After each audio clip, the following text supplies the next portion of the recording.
Nimisha, it's great to have you here. It's great to be here. Thank you.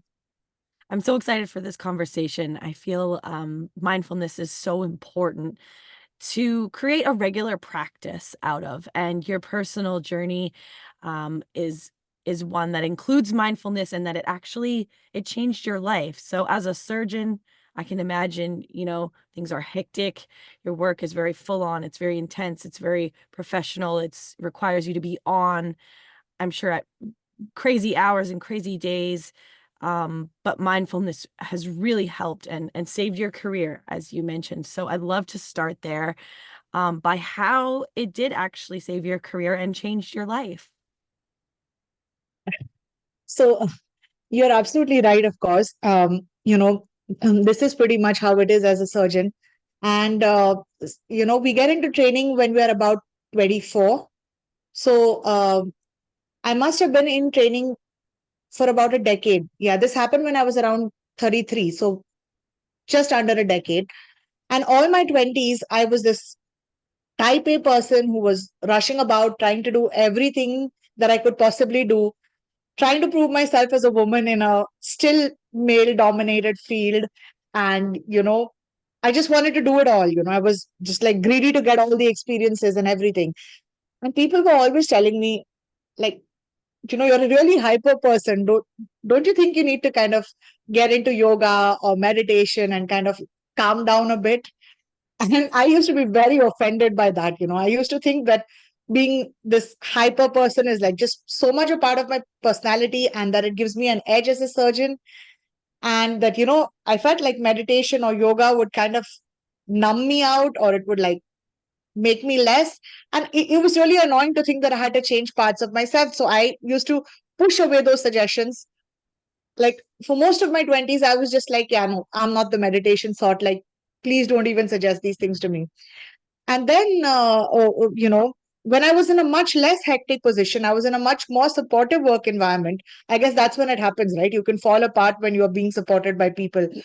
So I was in a really, really supportive department. And it's just that we had a bit of a hectic period going on and we had some transitions in workflow.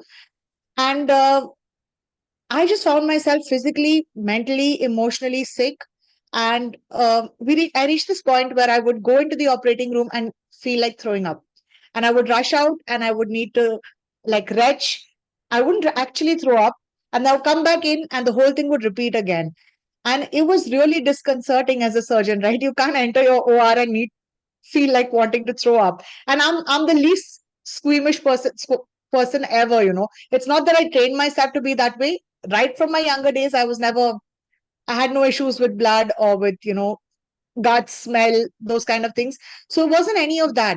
So naturally, my work colleagues and mentors, I was in a training institute at that time, so they were really concerned.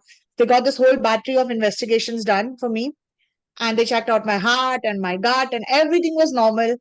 And so we just started off on some, we just called it like acidity and reflux and like started those meds, and it didn't help. Then they said, you know what, maybe you're just burnt out. Maybe you need to take a vacation. So even though we were in the middle of this really hectic period, they sent me off on a 10-day vacation. And I came back and it was still the same. And then I started losing my mind because I was like, what am I supposed to do? Nothing seems to be working. And then my husband, like very, very timidly, he was like, you know, why don't you consider mindfulness? Because I'd bitten everyone's head off by then about mindfulness and meditation. So people didn't really suggest it easily to me, not even my own husband. And then I was like, yeah, I was desperate. I was like, let me just try and see what happens. So typically when I'm looking for something, I'll find a book first. And the book that I found was 10% Happier by Dan Harris. And it was such a great book to read. It was like the perfect book at the perfect time for me because he was also a very high strung person who was not into spirituality or meditation or any of these things. He had this stressful career because he was I think he's an ABC news reporter, or he was. He isn't anymore, but he was a news reporter, and he went to the Taliban and covered that whole operation, and it was quite stressful for him. And then I was like, oh my God, if mindfulness works for someone like him, it'll work for someone like me. So it kind of, I started off on a very positive note, and he gives you a lot of evidence in that book. It's not fluffy. It's not all beautiful words. There's quite a lot of cuss words, and but there's also a lot of science in it, and that kind of appealed to me. And so then I found an app and I started meditating for like 20 minutes a day. And by meditating, I specifically mean mindfulness meditation, because there are so many different types of meditation. So that's basically, focusing on your breath in and out. Your mind wanders. Uh, you just notice that you have thoughts. You try not to judge yourself. You come back to the breath. And so I started doing this for like 20 minutes a day, and it worked instantly. Like I went back to the OR. I had no more of these episodes. It was almost miraculous for me. So yeah, that's Wow. why I say that it saved my surgical career, because it sounds dramatic in retrospect, and but I know it wasn't, because I was desperate. I would have done anything to be able to go back to my surgical work, and everything that I tried, meds, vacation, investigations, nothing seemed to be working. And then this is what worked.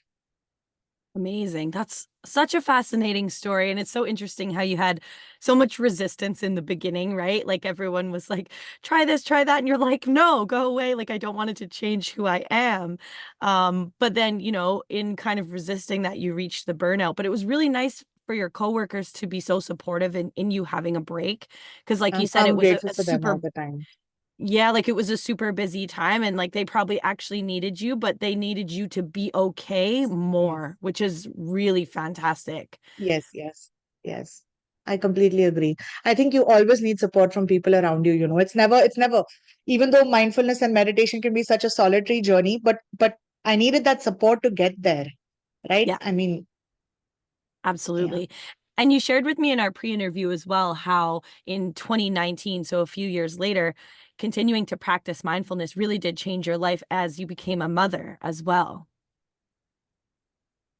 So, yeah, my main resistance to mindfulness and actually meditation, and I wasn't even looking at these things, because I was just like, no, you'll become this calm, blissed out person who's detached from everything, and you won't care about anything anymore. But then when I started using mindfulness, um, so with mindfulness meditation, there are a lot of different anchors you can have. So the most common one is the breath, where you place your attention on the breath. An anchor is just a place for your attention to land on for the duration of the practice. And so the most common one is the breath that we know of. But there are a lot of other anchors, like you could say an affirmation in case of self compassion meditation, or your internal body sensations when you're doing a body scan, or even body movements when you're doing a walking mindfulness meditation practice. So I kind of tried all the rest of them out, and I was just like, no, these are really boring. They're not speaking to me. I'm just going to stick with this breath focused mindfulness practice. And that's all I did for the first 3 years, because the initial 1 month I was all like, let's try this, let's try that. And then I was just like, no, none of all of this is really boring stuff. And so what happened eventually is that I kind of was using my mindfulness practice as like this anti-anxiety and anti-anger uh, pill. I mean, it's not a pill, but it was just like a just to prevent myself from getting angry, or to prevent myself from getting anxious. And you know what happens is that you practice for a while and things go really well, and then you get cocky and then you kind of fall off the wagon. And Yeah. so I would stop practicing, and then I would find myself getting stressed out, and then I'd be like, oh, let me get back to my practice again. So I would start practicing again. And then I would fall off again the wagon. And then my mom would say, I don't see you meditating anymore. And you seem to be really angry all the time, and you're snapping at us all the time. And then I would be like, fine, then I shall go and meditate. And then I would go into my room and, practice mindfulness and come back out with very bad grace, but like a much calmer and easier to tolerate person. So this is the first 3 years of practice. This is what I did. And then when I became a mom, I just found that all my emotions were really supersized. I was exceedingly happy, and I was exceedingly angry, and suddenly this breath focused meditation was not working to kind of tamp my emotions down anymore. And then I started thinking about all the other practices that I had kind of ignored right up till then. Because I started doing a lot of reading into early childhood development, even though my child was only and she was like a baby of 3 months. But anyway, I was reading about all these books, these parenting books, And they all spoke about kind of helping your child through meltdowns and tantrums and teaching them the skills of emotional regulation. And a lot of them used to ask this, used to say that ask your child where in the body do they feel their emotion. And when I read that, it kind of clicked. I was like, oh, that was the point of the body scan practice. See, the body scan practice, which I had completely ignored, the point is to be able to locate your emotions in your body. And then when I kind of did some soul searching, I realized that if you ever asked me how I felt, I would either say I felt happy, or I would say I'm feeling mad or bad or sad. Like that was my emotional vocabulary. That was all the vocabulary Right. I had. So, yeah, that's when I started going into those practices deeper and deeper. And that's when mindfulness changed my life. Amazing. So what is it that you practice mainly now? Is it the breath focused meditation and body scans? Are there other things that you've introduced to your kind of roster, so to speak, when it comes to mindfulness practice? What is kind of your main focus? And or have you started to explore kind of other mindfulness activities as well? So I do it all now. I just do them in rotation. I do a lot of I don't stick to just one anymore. I still find that the breath focused one is the one, maybe because I have the most experience with it. It's the one that kind of gets me back to the present the most easily. But I must say this, when I'm sitting in practice, my mind is all over the place. It's not like my mind is empty of thoughts or anything. Because I've noticed that's a misconception people have, that when you're meditating you'll be blissed out and it'll be all like Yeah. peaceful. Actually, it's not. I'm like wrangling with my thoughts. I'm like, no, I'm not going to follow that thought. I'm coming back to my breath. Like the whole practice is getting distracted by my thoughts and coming back to the breath. But after practice, I find that I'm more grounded, I'm more centered, I'm more present, I'm less reactive. So yeah, that still stays my mainstay practice. But I do all of them, the five senses practice. I don't do a lot of movement based practice because I have this I've been doing more of it recently because I started doing it with my members in my membership. So for a month we did walking meditations, and it was a nice experience, but it's not something that comes to me easily, because for some reason I get all up in my head and I start thinking of the mechanics of walking and muscles and ligaments, and just the surgeon in me comes out. And I can't.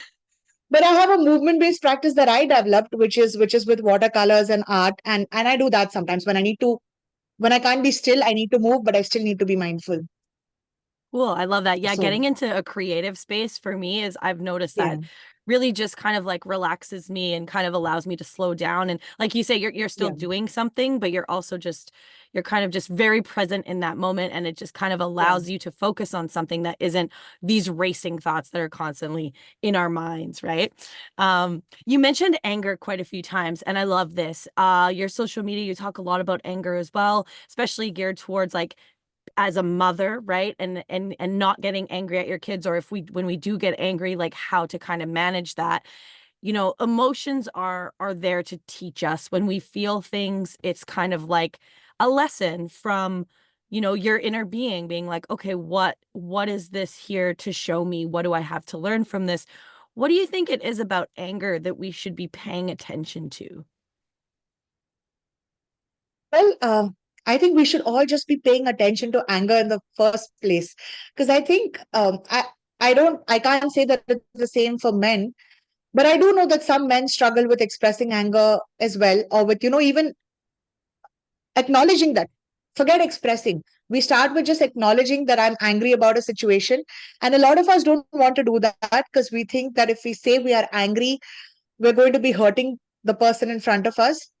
So there's a lot of, I feel like a lot of negativity around anger, which is it's a very maligned emotion, and it's actually such a powerful emotion. It's such a powerful emotion. There's so much energy and there's so much vitality in anger, and so of course, anger can the expression of anger can be extremely destructive, right? Yeah. Like when you lose it, or when people are violent, or when they're abusive.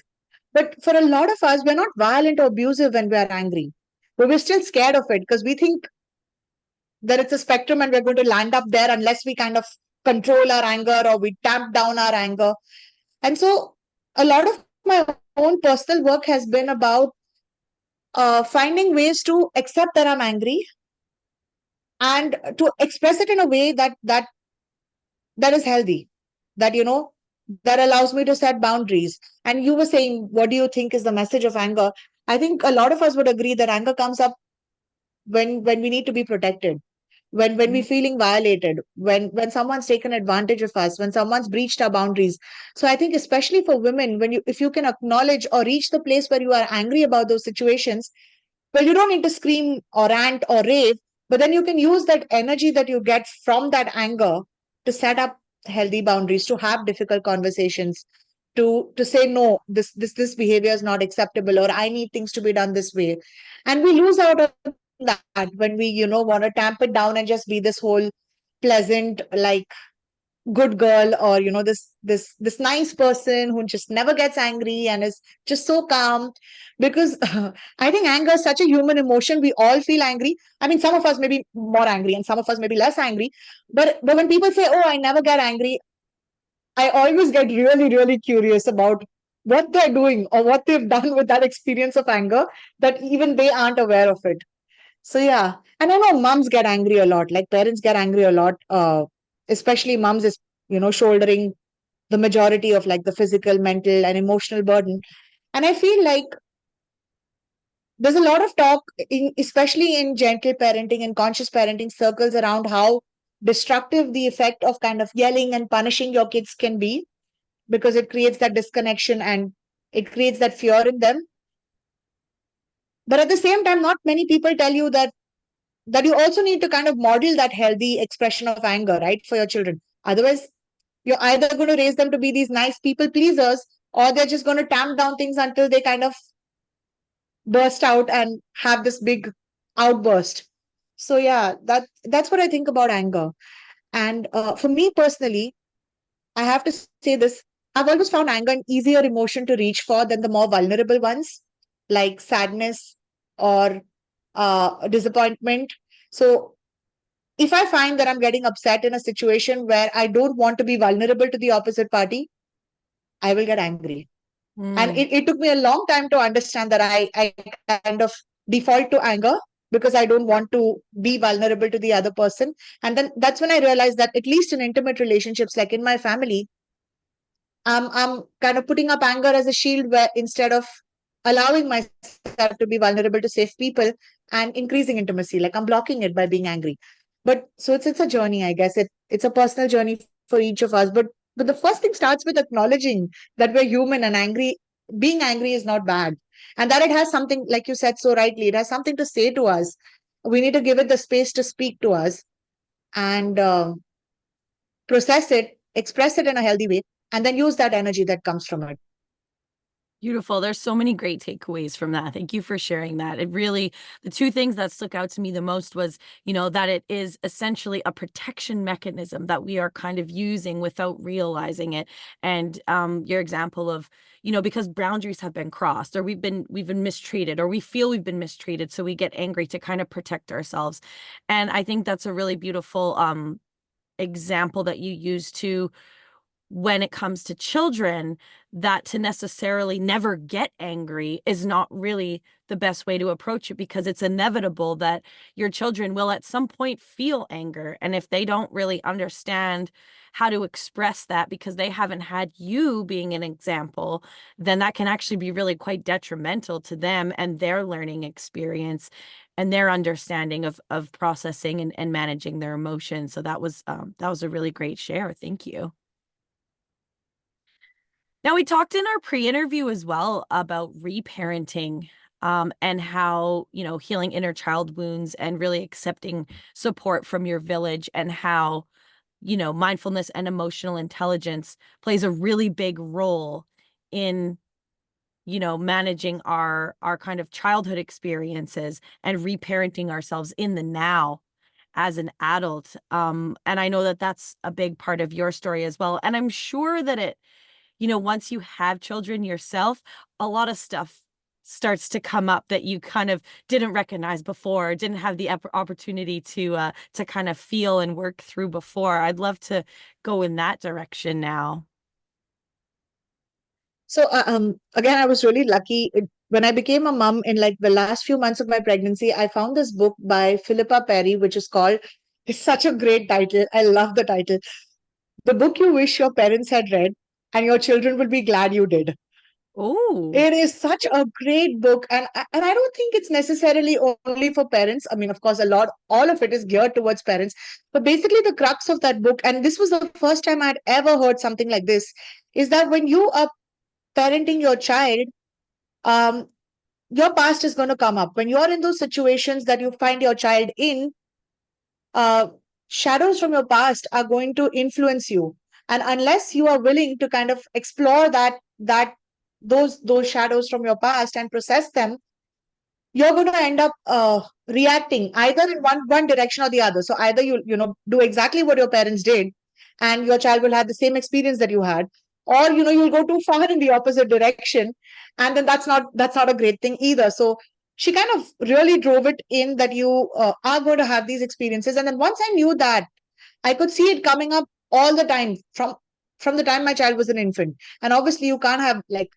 not many of us have memories of our infancy, but we do have body memories of it, right? We have these yes. sudden feelings of sadness or anger, and it doesn't seem to be related to what's happening in the moment. And so I kind of took that very seriously and started kind of uh, journaling when things like that happened, and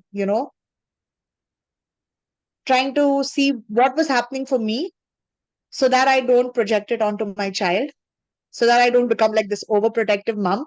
But at the same time, uh, meet her needs, whatever her needs are in that situation, kind of using it like a spotlight to see what needs she has. And the really cool thing was to discover that when you do that, when you find that there's this particular situation and you have this child, and you suddenly realize that there's this emotional need and it wasn't met for you, you have that opportunity to meet that need for yourself in that moment. In needing it for your child is very healing in itself, but you also can, not not always physically, but in imagination, with words, through the inner dialogue that runs through our mind, through doing little acts of love and care for yourself, you can begin to meet those needs for yourself. And I have personally found having a child to be, I mean, I never expected it, but to be a very healing experience for myself because of this. Because there are many things I would never have realized I needed if I didn't realize that she needed them, and then saw that I hadn't received it then, though I had extremely loving parents. I had very caring, loving parents. But parents are not perfect, and we all live in a society that influences us and conditions us in particular ways, like valuing productivity and valuing not valuing differences, or being afraid of the things that make us different. So all of that plays a role, even if you have really warm and loving parents. And so this was such a great opportunity to kind of look at what those emotional needs are, even physical needs for that matter. So, we were talking about me being a surgeon, and part of being a surgeon is I used to be so proud of this ability of mine. And it must have come across when I said I was not squeamish at all, right? It must have come across. I was so proud of this ability of myself to endure things. I can go 40 hours without sleeping. I can go all day without eating. It kind of became this matter of pride. And I really looked at it and I realized that society rewards us. It rewards us for being able to transcend our physical needs. When you go to school, right? If you're the kid who needs to go to the loo all the time, at some point of time, your teacher's going to say you're a troublemaker, right? Like, or you're a distracted kid, you're distracting the whole class, or those kinds of things, right? You can't eat when you're hungry in school. You have to eat in the break time. It's not a lot of schools which will allow you to open up your tiffin and eat whenever you're hungry. You can't just take a nap because your body is tired. So we learn to kind of not listen to these signals of our body. And then society keeps rewarding it, right? It keeps rewarding it. You get into a job and people reward you for being so productive, for pushing yourself beyond the limits, for like staying late on a Friday night, for coming in on weekends to work. And so there are all these physical needs as well that we've learned to ignore. And not only learn to ignore, we get proud of ourselves for ignoring it. And then you have a child and you have to meet their physical needs immediately, especially when they're really little. They have no tolerance capacity. You have to feed them, you have to clean them, you have to put them to sleep when they need it. And it can be so annoying if you're this person who's always felt proud about kind of pushing past your limits. And so for me, it was really a lesson in, like, no, this is what the human animal needs. Like, we're animals. We forget that. We're Yeah. animals and we can push past our limits, but there will always be a price to pay. And I truly also think that these physical and emotional needs are really interlinked together. So we were talking about reparenting, and I'm going to bring it back to reparenting, which is just this ability as an adult to take responsibility for your physical and emotional needs and meet them as best you can in a given situation. And in the pre-interview, we also spoke about how we're not meant to be doing this all alone, right? It's not like this me solitarily sitting alone in my room foraging for food and cooking for myself. It's not about that. But if people around you can't really meet all your needs, then you have to try your best to meet as many of them as you can. And hopefully, in time, you will find communities and spaces and people who can help you meet some of those needs. But as adults, we also have to be responsible for communicating those needs. Like, if you need to be held, you need to be able to be vulnerable enough with your partner to tell them that I need to be held, which is not always easy for a lot of us. So a lot of it is being able to communicate those physical needs or emotional needs to other people and saying, I need a hug right now, or I would feel so loved if you would go and get me a cup of tea. It's small things, and it's a practice really to start doing this for yourself. And then of course it spills out and you do it for other people as well. So that's like a great positive cycle which develops. But yeah. Yeah, amazing. And one thing you said there in the beginning, and I think it is just a really good example of having awareness around, childhood traumas and triggers, essentially, was that when you said, you might find yourself reacting to something that doesn't really make sense in the moment. Like a situation happens and your reaction is a little bit kind of overboard. And I think that's a really great clue that, hey, there's stored emotion in my body. And this situation that's just happened has actually brought that emotion up. Where that emotion originated from is something completely separate to the situation happening right now. And again, just kind of showing us that emotions can be our best teacher if we're willing to learn.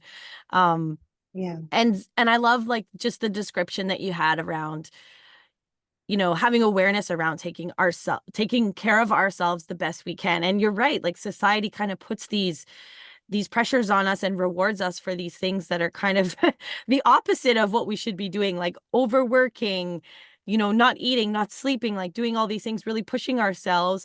But it's like, oh, congratulations, you're doing such a good job. But it's like, but are we? Like, I'm not putting my needs first. I'm not prioritizing my needs. I'm doing all these other things that I'm getting rewarded for, but like, what about me? And I think that's such a good, just a reminder, that like, you can't take care of other people if you're not taking care of yourself first, whether it be you're a Yes. parent Yes. or even, through work, through your relationships within your family unit. And that's such a good reminder. Yeah. I really appreciate you sharing that as well. What you mentioned with your support network too, right? It's having people around you that you can learn, and you might not be there yet, but that you can learn to express yourself in this safe space and be able to share like what your needs are and really express that and have that be received, right? There's so much Absolutely. importance to that. I really love what you said, about emotions, because uh, the overreaction piece which you spoke about, because I realized it when I became a parent, but once I saw it in my interactions with my child, I began to see it everywhere. In my interactions with my parents, in my interactions with my sibling, with my spouse, with my friends, I would find these situations where maybe I behaved okay. Sometimes you're in a social situation and I have behaved fine. But the thing is, inside me, there's the storm of emotions, and then I would be like, really, was this situation has produced this internal storm of like anger, and I'm thinking about it all the time, and she said this and I should have said that, and is it really about this particular situation? And then I would go back and find that no, it wasn't really about this situation. It was about some other time that I felt unseen, or I didn't feel valued, or I felt like I wasn't heard. And so, I mean, I just don't want people to think that you have to have a child to be able to do this kind of work. What you said was so great, because any kind of overreaction is not really an overreaction. It's an appropriate reaction because your body is not just reacting to that present moment, it's also reacting to like this whole historical past, and we carry it in ourselves. Even if we can't consciously remember it, our body still remembers. And so Yeah. we, which actually brings me to a great part of, I think, something which we were talking about emotional intelligence, and how the our emotions express themselves through our body.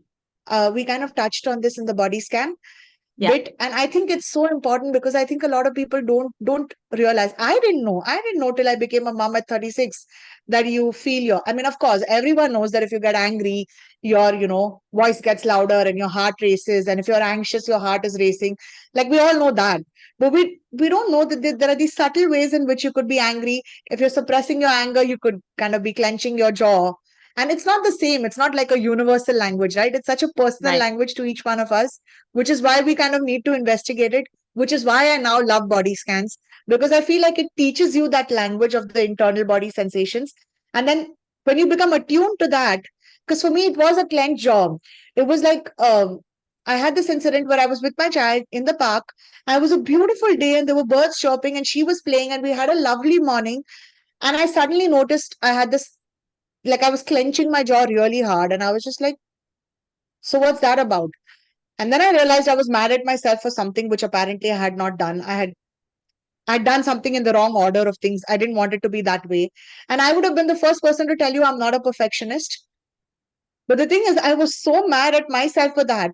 And then when I kind of followed it, investigated it, and we came, like, I did this in a safe space. I did this with my therapist. But a lot of it can be done by yourself as well, especially if it doesn't involve like a lot of very traumatic. And this wasn't it actually. But it took me to this place where I realized that I thought I needed to follow a certain set of rules to think of myself as being okay. So it led me to this place, to this undiscovered sense of shame that I had about myself, and how I was always trying to kind of follow a certain set of rules, not really be perfect, but follow this set of rules and do things right, always do things morally right all the time. And it was a tremendous pressure I was putting on myself. And it was incredible to come to that kind of understanding only because I had been practicing body scans, which made me aware of that clenched jaw. Otherwise, I must have had that clenched jaw so often in my life, but I wasn't paying attention to it. It was just part of my normal existence. So yeah, that is something that I thought that we needed to kind of just say about how powerful it is to have, to know, to have this knowledge that our emotions are expressed in the body, and to find ways to become aware of how our body speaks so that we can start paying attention to our emotions. Yeah, and it really does take practice. Like, I'd love to, I'm just gonna throw something that you had said before. We're just gonna go back to that really quickly, but I'd love to talk about the body scans and the noticing the emotions. But you had said before, with noticing your triggers and stuff like that and the emotional, kind of eruptions inside. Obviously, it came very obvious to you when you had your child, but then you, like you said, you started noticing it in other relationships. And I'm curious because once I kind of started on this journey too, once you have that awareness and understanding in yourself, how much easier is it to see when other people are being triggered and are, overreacting seemingly to a situation, and you can kind of tell it's like, okay, take a breath. Yeah. You can kind of see it in them too. I'm wondering if you had the same experience.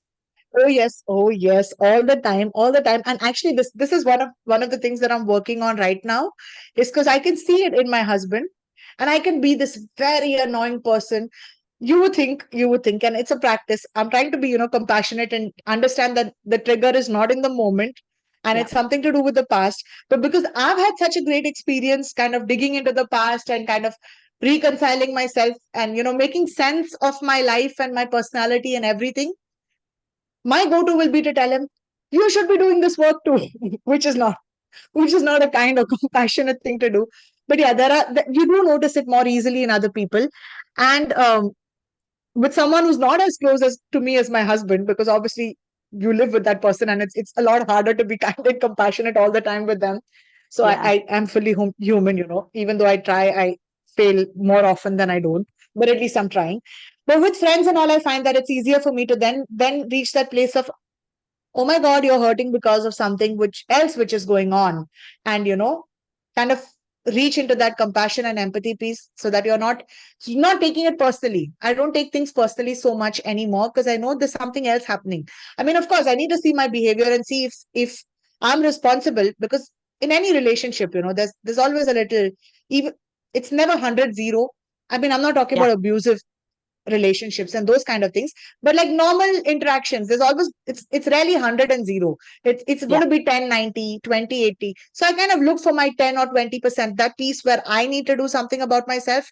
But then after that, I can like not take it personally, and I can be like, okay, there's something else happening for this person. So it's all right, maybe they'll sort it out.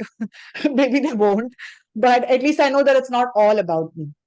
Yeah, and I think that's really important to remember and like to just shed some light on that too, is that when we do start to have these understandings and awarenesses in ourselves, and then we begin to recognize them in other people, it does give us an opportunity to be more empathetic, more compassionate, and like you said, not take things personally. Because without having the understanding and awareness, here's this person, getting angry or blowing up or yelling or screaming or reacting over something that just happened that likely involved you as well. And without that understanding and awareness, you're automatically going to take it personally because it's like this person is expressing all of this towards me. You kind of have no choice. But when you understand that, ooh, this is likely coming from another place, which, probably has nothing to do with me. And then you can kind of remove that and then stay calm and express that compassion and empathy in their direction. So it all kind of comes full circle, which I find so beautiful.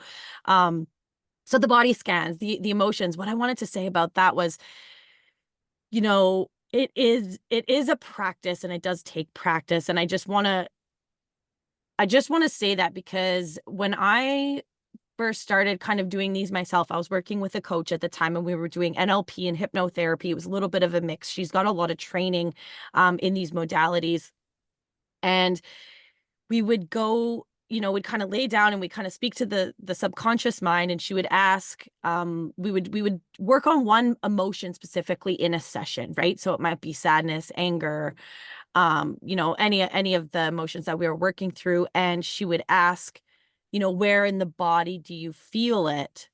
And for the first little while of doing that, I was like, Oh I God, don't know. yes. Like, what do you Oh, mean? I And I remember tried, this.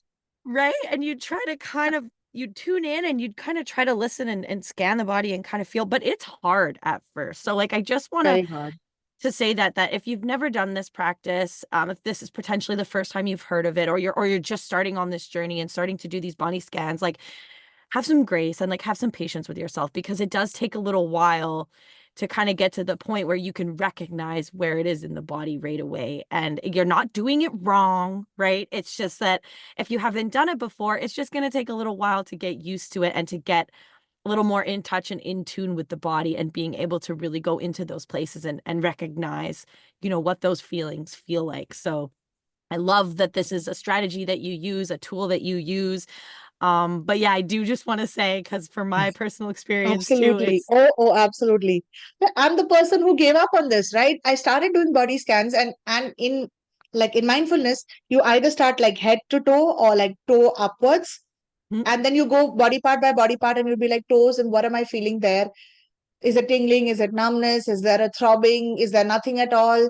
And then you'll go on to feet, and then you'll go on to ankles. And I used to do this, and I was like, this is insane. Why am I doing this? When I didn't know that emotions express themselves through the body, it just felt so irrelevant to do this. I was like, what does it matter? What does it even matter? Like as a doctor, it was just like, what does it even matter if my right finger is tingling? Like, what is the significance of it? There's no significance unless it's like a symptom which you need to take to your doctor, right? Because as a doctor, these things are symptoms for me. So unless it's a symptom, why am I sitting in this moment and looking at this? It was so boring. I just gave up on it. I was just like, no, I can't do it. This is why I didn't do it for 3 years, which yeah, is why actually I try to bring it up whenever I can. But I think what you said is so great, because when I started reading all those child development books, and they were like, ask your child where in the body they feel their emotion. And I was just like, wait, what? I don't feel my emotions in my body. Like, I don't know what they're even talking about. And then when I started doing it, and started doing the body scan, and I think people can start really brief, like they can start with 2 minutes, because it can be quite boring. I used to use it to put myself to sleep at some point of time because it was so boring. It was so boring. It just put me to sleep. But anyway, I'm just saying you could just do one part of your body, right? You could just do a really quick scan and just something to start getting yourself attuned to these sensations that can tell you that there's something physical that you need to attend to, can also tell you that there's something emotional. And most of the times it's nothing, right? It's nothing. It's just that it's like learning a language. The language that your body is speaking. Yeah. Yeah, it's like learning a language. And actually that language is called interoception. It's like our eighth sense, besides your touch, taste, smell, and all. So there's so much occupational therapy research around interoception.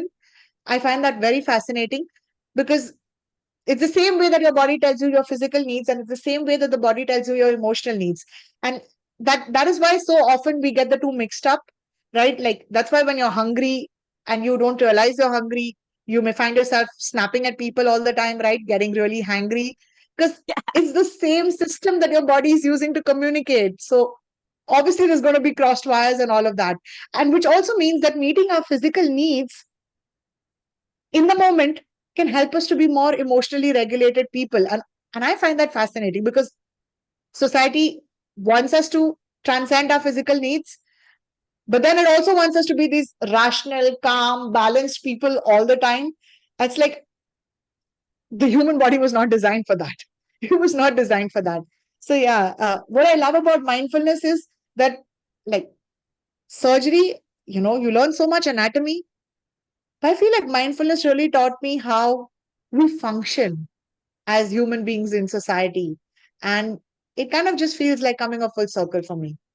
Yeah, and I absolutely love how your personal experience and your lived experience of you learning all of these things has now transitioned into you helping others learn. So you have your membership space, the middle path, mindfulness your way, and you help others in that space, learn the practices of mindfulness. I'd love for you to tell us a little bit more about that. Yeah, so the reason I called it mindfulness your way is because a couple of reasons. One is that, I stayed away from mindfulness for so long because I thought it had to look a particular way, because I thought it was all about like closing your eyes and sitting cross-legged and, kind of being blissed out and serene. And so like the PR, I like to call it the PR around mindfulness, we when we say the word Zen, we generally mean calm and relaxed. And so and the thing is, as a society, as a people, as a person, we really want to be those things, right? We long for be calmness. And so it's kind of our desire that we're projecting onto it. But actually, mindfulness is very gritty. It's very, whatever is present, you kind of accept whatever is present, even if it's anger, which is present, even if it is unpleasantness, which is present. You're kind of training yourself to accept the present moment and then to meet that present moment with compassion. So I feel like those are the two pillars of mindfulness: awareness and compassion. Yep. And it doesn't have to look the way it's not prescriptive. You can modify practices to meet you where you are. You don't need to close your eyes. You don't need to look at it as meditation. Like some people, they have religious hang-ups with the word meditation. Some people like me were just not the meditation sort. You could just look at it as a brain exercise if you have to. Like you can reframe things. So a lot of and then subsequently I discovered that I'm neurodivergent and I have ADHD. And I've realized that mindfulness is brilliant for folks with ADHD, but a lot of them run away from it precisely because of these things. I'm not the meditation type. I'm not, I can't do this. I can't sit still. I can't empty my mind of thoughts. So I realized that there were so many kind of misconceptions around this, built around the stereotype of what mindfulness and meditation is. I really just want to give people ways to use these tools in ways that work for them. And, whether you have time or not, whether you can meditate or not, there is a way that mindfulness can work for you. It can work for you in your life situation, whether you need to do it for just 2 minutes a day, whether you need to do it 10 minutes every alternate day, you can make it work for you. And even if you can't meditate, even if you can't do all these regular prescriptive looking things. So yeah, that's why mindfulness your way is my tagline. I know I've gone on about it a bit, but I kind of feel really passionately about it. And like not, not kind of feeding into that stereotype of being like zen and blissed out all the time. It's going to come when you work through mindfulness, but it's a journey. It's a Yeah. journey, and it's a tool which can help you. So yeah. And so, the other thing is that because I'm from India and I live in India, and I feel very passionately about this. It's a very low cost membership, so it's $7 a month. So that was something that was really important to me as a value to keep it as accessible and affordable as I possibly could. And yeah, that's what it is. The membership. That's what it's about. We try and do a different practice every week, and I kind of try and organize the practices around a theme. So, like I said, 1 month we were doing movement based practices, and lately we've been doing a lot around anxiety, different practices that can help you with anxiety. So yeah, that's how it's organized. Fantastic. So it's a very active community then. You're in there every month, every week, like chatting with, I'm in there teaching, all the and time. Yeah, yeah, yeah. fantastic. I love that. Well, you are such a bright, energetic woman. It's been such a pleasure having you on the show. There's been so many Thank amazing you so takeaways from much. this.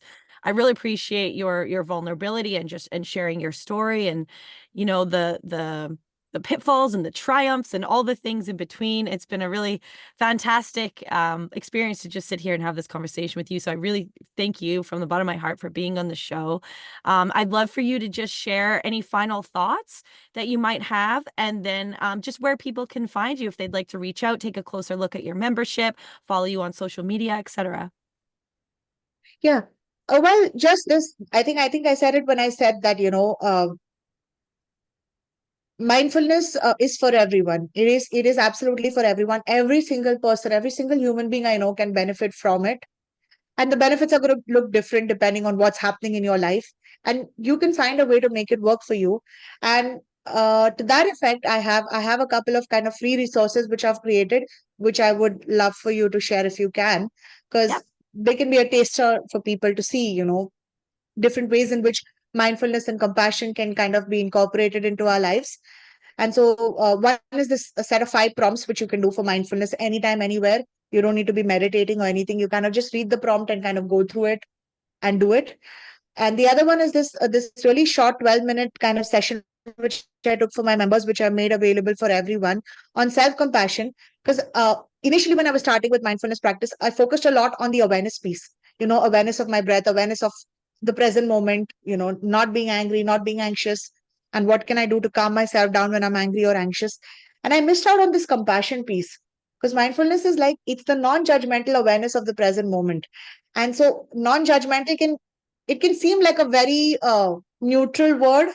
It can seem like a very neutral word, but actually, uh, if we kind of take it one step further and look at it as compassion, which is a strong pillar of mindfulness, mindfulness becomes very active. It becomes very, very, you act from a place of compassion. You show yourself compassion. It becomes a more active, more kind of practical way to exist in this world.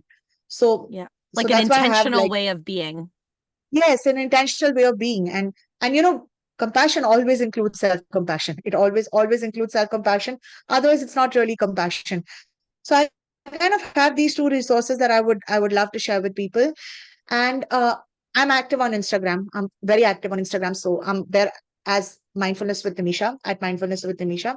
And so yeah, people are welcome to find me there, and I'm happy to chat with them. And yeah, Beautiful. Well, thank you for sharing those resources as well. I'll make sure those are all linked through the show notes. And it's been an absolute pleasure having you on the show today. Thank you so much. thank you so much for having me. I've loved our conversation. Okay, just gonna stop recording.